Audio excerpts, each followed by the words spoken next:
Great. So Ethereum in 30 minutes. So this is a presentation that I've given at, I think, basically every single DEF CON since launch, though I think what's interesting is how as Ethereum, the ecosystem, changes, and as Ethereum, the protocol changes, as the times change, the contents also end up changing quite a bit, right? So if you go back to the equivalent of this from 2015, you'll hear a lot about Uncle blocks. Of course, Uncle blocks are a feature of proof of work. Now we have proof of stake, and so we don't have Uncle blocks anymore.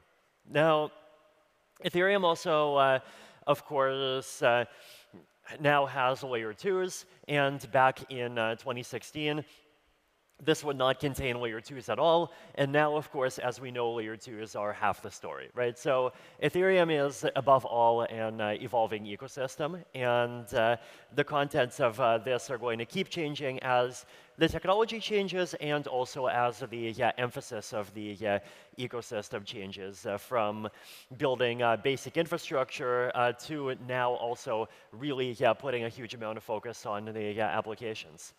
So what is Ethereum? So first, Ethereum is the world computer. So who here remembers Ethereum being the world computer? So, this is the place where I'm supposed to put that meme where there's the guy with the gun in space saying "always has been," but I don't know. I never understood why giving someone such an amazing and beautiful revelation is supposed to come at the same time as shooting them in space 20,000 kilometers away from home. And so, I'm not going to do that today. So Ethereum is the world computer. It always has been, always will be. So in addition to this, Ethereum is an incredibly large and diverse on-chain economy. Fortunately, Josh, right before, one skipped before me, made an incredibly good presentation talking about all of the different aspects of the economy. And also, Ethereum is an incredibly large and diverse global community. And IA and Josh and the automated intro thing before that, I think, did a really good job of showing that too. So Ethereum is many things, right? I think they're also probably you're supposed to put up a flashing sign saying ETH is money as well, but Ethereum is a lot of things, right? And Ethereum is all of these different things at the same time. So how does the world computer work, right? So the way that I think about this is layer 1 is the trust machine, and layer 2 is the GPU, right? So the layer 1 of Ethereum, that is the core Ethereum blockchain, this is the anchor that keeps the rest of the ecosystem safe and holds the rest of the ecosystem together. Layer 1 is the reason why layer 2s are able to trustlessly talk to each other, and at least once everything upgrades to stage 2, you will be able to take an asset issued on Optimism and then move it and hold it inside of a smart contract on Arbitrum and do so with zero counterparty risk. Layer 1 is not there to be ultra fast. It is not there to do 1 million transactions per second. Layer 1 is first and foremost there to be decentralized, to be robust, and to be something that is dependable. Layer 2 is the GPU. So layer 2 is all of you in the room who are part of any single layer 2. Who here is part of a layer 2? Yay, who here has used a layer 2? Who here has used layer 1? Good. It's, we're all users here. So actually, there's lots of these different GPUs, right? And Ethereum, the world computer, is able to hold together because each and every one of these GPUs is connected to the trust machine through optimistic proof systems, zero-knowledge proofs, snarks, starks, Binias, Jolts, Plonk, Spelunkamadunk, whatever the buzzwords are, right? all of these systems actually ensure that layer 1 is able to trustlessly verify what is going on inside of the layer 2s, and layer 2s also are able to trustlessly read what is happening on layer 1. So there's an important interplay between these two components, and together they make up the Ethereum that is here today. So what is the L1? It's a chain. It runs proof of stake. It doesn't afraid of anything. So so what does this mean, right? So Ethereum layer 1 is a chain that has existed altogether for more than 9 years now, and it's existed in its current proof of stake form for a little bit over 2 years. And I think one of the really important things for a base layer to have is you want to have clear evidence that you're building on a base layer that is decentralized, that is open, that is robust, and that is likely to keep those traits going forward into the future, right? And one part of that, of course, is something that is slow to change, right? One part of that is being something that is not suddenly going to wake up on a Tuesday, have new management, and then suddenly decide that it's just totally going to start deleting a whole bunch of different applications, change its entire model, and do other, push the fees up by a factor of 10 and do other things without warning. Another part of decentralization and resilience is actually recovery, right? So whenever a problem actually starts to arise, actually be able to recover from it and have some way of actually improving the qualities of the layer 1 over time. So over here, this is on the left a chart of Bitcoin proof of work mining pools, and on the chart on the right, Ethereum proof of stake mining pools. Actually, I'm deliberately being generous here because putting Bitcoin proof of work mining pools, because before the merge, actually, Ethereum proof of work was even more concentrated than this, right? And so what we see here on the right is you see actually a pretty diverse different set of staking pools. And if you zoom into either of the top items on the chart, on the top left, so Lido, and it has somewhere a little bit under 30%, but then actually Lido is it's not one actor, right? It's a DAO. Technically, the deposits are split between 40 different node operators approximately, and there's some more complicated structure that keeps updating. So I think it's reasonable to think of it as being somewhere between 1 actor and 40 actors.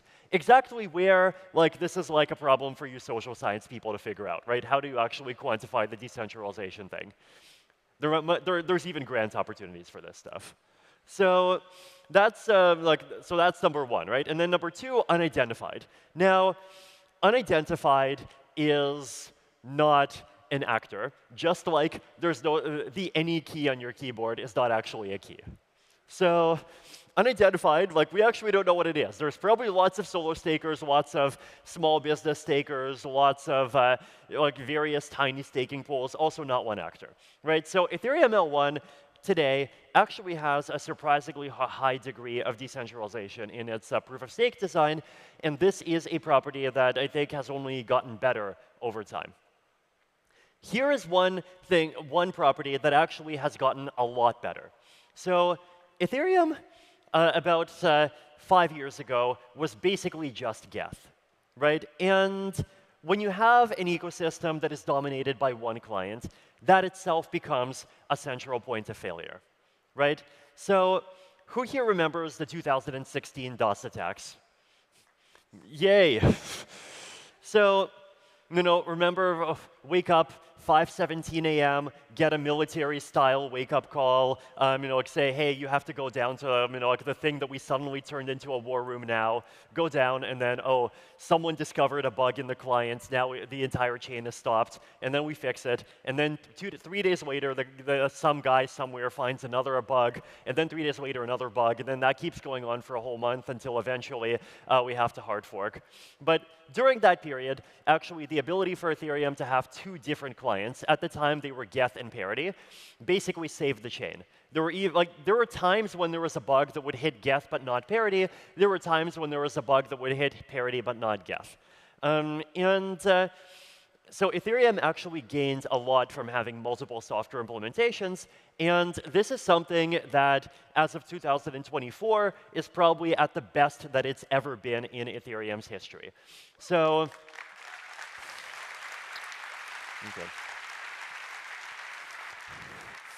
So on the left, you have consensus clients. Consensus clients handle the proof of stake part of Ethereum. On the right, you have execution clients. Execution clients handle the EVM part of Ethereum. So as we can see, the single client with the highest market share is Geth, which is like somewhere around 50%. And actually, this is from a source that's basically assuming that most unidentified clients are Geth, and so it could easily be below 50%, right? So let's say it's about 50. So what happens if there is a bug in any Ethereum client, like literally today, right now? Okay, anyone here has like a bug? Okay, Josh, can you check, is Ethereum still running? I'm going to guess it is. But, bet like 99.99% plus on Polymarket. Okay, so case one, what happens if the client is Geth? That's the worst case. If the client is Geth and there's a bug, what realistically happens? Basically, chain splits in half. One half follows Geth, one half follows the other clients. But on both sides, the chain stops finalizing. To finalize, you need 2/3. If you have less than 2/3, the chain keeps going, blocks keep getting created, but the chain stops finalizing. And so if you are a user, an application, a business, and you're waiting for confirmation on some transaction, you're probably actually going to be waiting for finality. And so if the chain splits in half because of a client bug, well, actually, neither chain is going to finalize, and so you're going to detect that, and you're going to be on standby. What's realistically going to happen? Core devs get on high alert, figure out which client actually has the bug, and the bug gets fixed. The one time this happened in Ethereum, actually, fun fact, I actually sent the transaction that did it myself. This was back in 2016. Basically, everything was fixed within 12 hours. So that's the worst case. Every other case, basically, if Prism and Lighthouse have a bug, all that happens is that Ethereum stops finalizing for like about a day at most, and then it just goes back to normal. Any other client, you're not going to notice anything at all. So in terms of practical decentralization, having multiple clients is extremely helpful. And also having multiple clients is extremely helpful because it diversifies the power and the control over the Ethereum ecosystem, especially in any kind of contentious situation, right? If some kind of DAO fork type incident happened again, and one particular development team made a choice that is unpopular, then even if that one development team just insists on pushing it through, users are going to be very easily able to just switch to the other clients and just completely route around them. This is not something that is anywhere close to that practical in a single client ecosystem. Having a diverse multi-client ecosystem is actually very difficult to achieve. I think aside from Ethereum, no other chain has really achieved anything close to this. And even outside of Ethereum, like even web browsers. Web browsers, supposed to be an open standard. Reality is like something like 80% of the plus of the ecosystem, probably even more, runs on some fork of WebKit. And the rest runs on Firefox, which is kind of valiantly trying to hold its own as an alternative and is doing pretty well. It's one of the browsers that I use. But like you can see, right? Like there are natural pressures toward homogenization and toward one implementation winning, and Ethereum actually has managed to buck this trend. So in Ethereum, 2 years ago, this chart was worse. And so Ethereum's decentralization is not only able to not get worse, but it's also able to actively respond to problems that exist and over time push to make them better. If you're building an application that you needed to exist 5 years from now, 10 years from now, and that you want to be robust and continue working 5 or 10 years from now, what properties do you want the chain you're building on to have? I think properties like these are exactly what you would be looking for. With 32 ETH, or with less than 32 ETH if you join a pool, there's more and more really interesting pool options that are appearing. There's even things like O-ball squad staking, there's options around, okay. there's options around like basically creating smaller pools with your friends. There's different pools that follow all kinds of different rules. And so there's lots of different ways for you to become a staker. And if you're a staker, then you become part of this network of nodes that is securing the Ethereum blockchain. So earn rewards while securing Ethereum. So I guess this is how the Foundation propaganda describes it. It has a cute elephant. So good cheers for the elephant. So you too can join the network and you too can help secure it. So also, even if you're not a staker, you can also run an Ethereum node and you could verify the chain. So this is a computer. I guess these days nobody even has desktops that look like this, right? It's like you either have laptops or you have like some crazy like GPU construction that's like basically like looks almost like a server, right? But like I don't know. I just like shoved like a desktop computer into a Stable Diffusion 3.5 and it like put this out. So that's the computer you get. You too can run an Ethereum node on your computer and you could verify the Ethereum chain, right? So this is really important because if you have users that are verifying the chain, then even a majority of the stakers acting together, even 2/3 of the stakers acting together, are not able to change the rules on people without everything breaking, right? There's the Ethereum rules, they can only change through a hard fork that is agreed upon through wide community consensus. They cannot be pushed through by a majority or supermajority of the stakers. And this is something that is really key and really important and makes blockchains very different from almost any other kind of protocol. And I think this is one of those things that's really valuable and really important to preserve. I think even among blockchain ecosystems, it's basically Bitcoin and Ethereum that really have a strong culture of like real, at least among the large ones, right? Of actually trying to make it possible and keep improving people's ability to verify the chain. And there's a lot of protocol upgrades that are coming that precisely have the goal of making it even easier to verify the chain. So today, you have this. Tomorrow, you will be able to, one, run a node without requiring more than a small amount of storage using stateless clients. So this is in my big like series of 6 posts. This is going to be the one on The Verge, right? So stateless clients is a very important section. Light clients. So there is a project called Helios, which is doing a form of light verification of the chain. So light verification is not perfect. It still follows the consensus. And so if 51% of nodes change the rules, you are going to follow them. But it does mean that if you're using a light client, then you do not have to trust an RPC node to tell you any kind of information about the chain. And so Helios is building a light client for Ethereum that does verification of the proof of stake part of Ethereum, and also actually starting to build light clients for L2s as well. The longer-term future, of course, is we want to snark the whole chain, and once we snark the whole chain, you will be able to verify the Ethereum rules on extremely large or extremely tiny hardware. So node running requirements and pushing those down is a key part of the Ethereum roadmap going forward.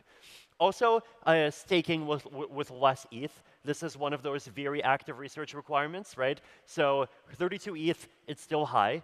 And it's even higher than it was 2 weeks ago. But no, okay. But I think like I would like for people to be stakers with 1 ETH. And so I think there's different ways to do this. There is Orbit, there is just making a large number of aggregation improvements, but there's a lot of protocol improvements that are coming specifically in order to make staking easier and more accessible, and to make running a node that verifies the chain easier and more accessible. So what runs on the Ethereum L1? So some high-value application use cases. So a lot of high-value DeFi runs on L1. ENS is currently on L1, though it's increasingly doing more and more with layer 2s. Then a lot of various applications, all kinds of things in every category. People just hold assets on layer 1. So lots of high-value application use cases on layer 1. Also, managing block roots and state roots and proof systems for layer 2s. Layer 1 is the thing that secures layer 2s, cross layer 2 operations. Layer 1 needs to still be powerful enough to handle a lot of things happening, especially in the case where a layer 2 fails. The difference between a layer 2 and an independent chain is that even if your layer 2 gets 51% attacked or 91% attacked or the team shuts down, layer 1 still stands there to protect the users. Users are able to prove their assets and their ownership and their state inside of the layer 2 and migrate it back down to layer 1. In order for this to actually be possible, layer 1 needs to actually be powerful enough to handle the load if a layer 2 actually does fail. Recently, there was a live experiment of this. DYDX v3, I believe, shut down recently, and the L2Beat people actually wrote their own implementation of escape hatch software, and so without any involvement from the DYDX team, users are able to take any assets that they have inside of DYDX v3 and bring it back down to the Ethereum L1. So,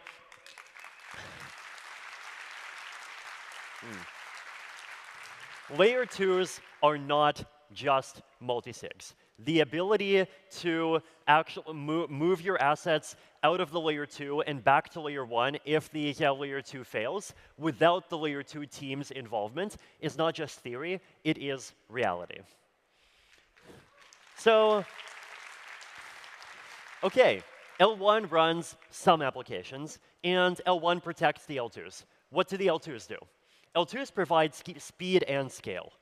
So on the left here, you have a chart of like basically the same as the chart that Josh showed earlier, basically layer 2 fees, and this is just what they've done this year.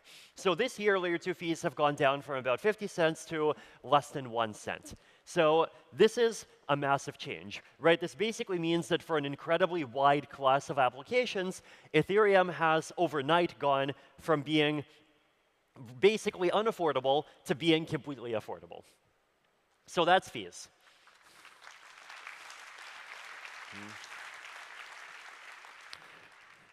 Now, transaction inclusion times, right? So who here remembers the experience of sending a transaction and then having to wait some arbitrary number of minutes, could be 10, could be 40, could be 90, for the transaction to get included? Who here remembers having this experience in Ethereum? Who here remembers having this experience in Ethereum in the past 6 months? So Ethereum has improved massively. Now, this is actually a pretty linear progression that we've had all the way since the beginning, right? So Bitcoin, 10-minute block times, and Bitcoin has this thing called a Poisson distribution that, of course, Ethereum also had during the proof of work era, but then we decided we don't like fish, and so we switched to proof of stake. So Bitcoin, average block time, 10 minutes. Often you have to wait up to 1 hour. Now, in Ethereum, the average block time is 12 seconds, but then there's still this like annoying phenomenon where if you send a transaction and you get unlucky with the gas price that you set, maybe you would have to wait like 10 minutes or 20 minutes accidentally. EIP 1559, which came in 2021, basically solved that and created a situation where you're able to reliably send a transaction and expect to see it included usually within 1 block. And then the merge, because of this interesting quirk of mathematics, even though the average time between blocks reduced only from 13 seconds to 12 seconds, the average time between you sending a transaction and your transaction getting included in a block reduced from a little bit more than 13 seconds to a little bit more than 6 seconds. So math problem, figure out why this is true. It's actually a really fun fact. So post-merge basically goes down to like about 6 to 30 seconds. And then finally, with layer 2s, you have pre-confirmations, and you have layer 2s that are fast enough to just confirm your transaction within a couple hundred milliseconds. So layer 2s provide speed, layer 2s provide scale. And the way that you as a user see scale is you get to be part of an application where lots and lots of things are happening, and at the same time, your transaction fees get to continue to be cheap. So history of Ethereum, right? So November 2013, the white paper. July 2015, the launch. Around 2018, that was the time when Ethereum settled on its approximate design for proof of stake and data availability sampling.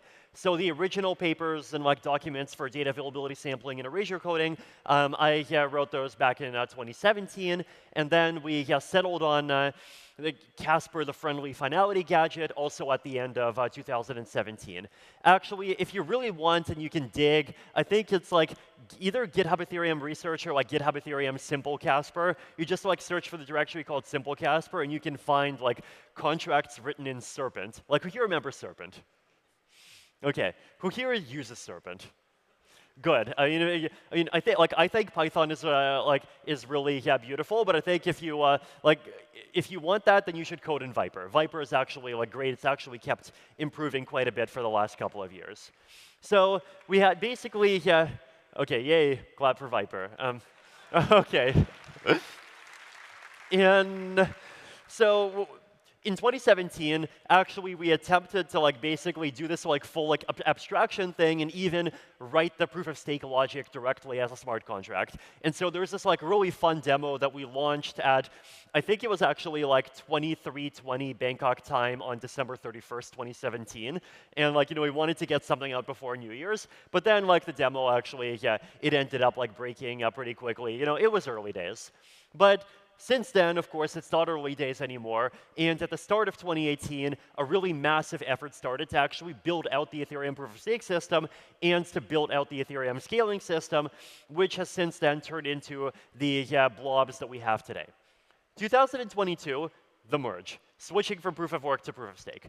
2024, the surge part 1. Right, so if you look into the roadmap diagram and you look into the surge section, you see that there's 2 milestones. There's one that I call basic rollup scaling, and there's one that I call full rollup scaling. And basic rollup scaling basically says you need major layer 2s to hit stage 1, and you need blobs to exist. And so 2024, we actually hit that. The next step is having actual fully running data availability sampling and major layer 2s hitting stage 2. So I think that'll happen, and I think that'll happen sooner than people expect. And it's up to the layer 2 teams to actually build this. Now, future of Ethereum, there are still a lot of problems that are left to solve. So we want upgrades to decentralization. Who here wants Ethereum to be decentralized? Who here wants Ethereum to be centralized? Okay. Okay, so one person wants Ethereum to be centralized. Okay. Censorship resistance. Who here wants to censor Ethereum? Okay, a couple more hands. Quantum resistance. Who here wants Ethereum to break the first time a quantum computer comes out? Okay, one hand. That's good. Maybe it's sometimes you need collapse in order for renewal to happen, right? So further upgrades to make sure that decentralization, censorship resistance, and quantum resistance continue happening. Progressive upgrades to efficiency and scale. So layer 2, I think, is going to scale extremely quickly, and its safety is going to improve quickly over the next few years. And also, I expect progressive upgrades, cautious upgrades, but still progressive and definitely ongoing upgrades to layer 1 capacity in different forms as well over the next years. And I think one of the big reasons why we need to do this, one is to support the activity that continues to happen on layer 1 itself, and 2, because ultimately, if something breaks on a layer 2, layer 1 still needs to be there to be as a backstop. And so the maximum theoretical safe capacity of L2s is proportional to the capacity of L1. We're going to have upgrades to data availability sampling to increase the number of blobs that Ethereum can support. As of about a week ago, Ethereum has actually hit price discovery mode, meaning in terms of blobs, meaning that the number of blobs that is actually being used on Ethereum exactly equals the protocol set long-term target. Now, we need to scale this number. Upgrades are happening to actually do this. So upgrades to data availability sampling. We have also scaled enough that a wide variety of applications are possible.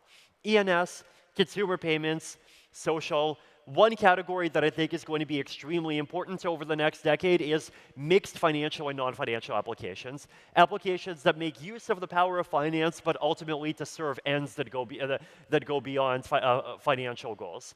And I think there's lots of very powerful applications here, and I think it's, we've spent a long time making the technology better, and we will continue doing this, but it is at the level where now is the time to build. Thank you.